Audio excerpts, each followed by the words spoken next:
कांग्रेस नेता विजय वडेट्टीवार ने राज्य की महायुति सरकार के कामकाज पर नाराजगी जताते हुए कहा कि राज्य में आगामी स्थानीय निकाय चुनाव में जनता अपना जवाब देगी।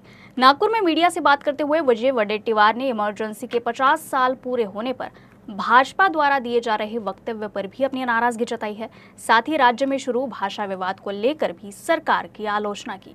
आता मंत्री आणि नेते काय करतील? जनता वाट पाहत आहे ना स्थानिक स्वराज्य संस्थेच्या निवडणुकीसाठी।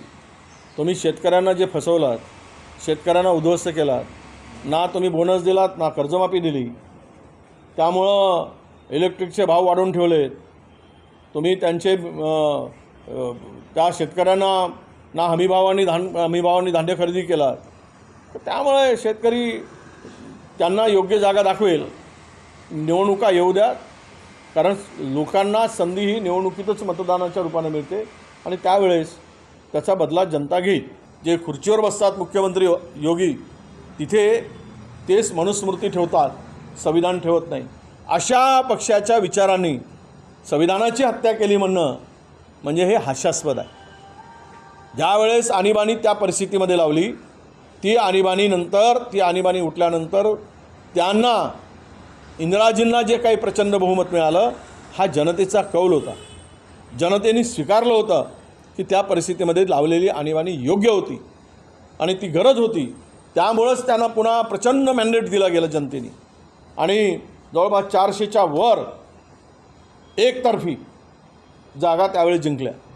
आणि आज रोज संविधानाची हत्या होत असताना, संविधान मिटवण्याची भाषा होत असताना, केवळ संविधानाची हत्या म्हणून लोकशाहीचं ढोंग करणं, ज्यांना लोकशाहीच मान्य नाही, ज्यांच्या विचाराला लोकशाही मान्य नाही, त्यांनी अशा पद्धतीचं वक्तव्य करणं म्हणजे हे मला वाटतं उलटा चोर कोतवाल को दाटे असं त्याचा अर्थ होतो। काय मला एकच सांगायचं आहे की गुजरातमध्ये का मराठीची सक्ती होत नाही?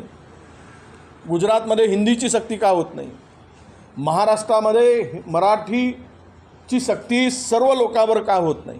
प्रशासनातील अधिकारी तुम्ही 5वी पासून लागू का करत नाही? कोणाचे चोचले पुरवण्यासाठी ही भाषाची सक्ती करताय? कोणाच्या इशाऱ्यावर करताय? कोणाला खुश करण्यासाठी ही भाषा वापरली जात आहे? म्हणजे गुजरातमध्ये लागू होत नाहीत, इतर राज्य त्या ठिकाणी लागू करत नाहीत आणि मराठीचं अस्तित्व संपवण्यासाठी, मिटवण्यासाठी अशा पद्धतीने ही तिसरी भाषा सक्तीची करणं हे शरद पवार साहेब आणि अजित पवारजी, पवार साहेब तर विरोधात आहेत, त्यांची भूमिका ती स्पष्टपणे मांडली आहे।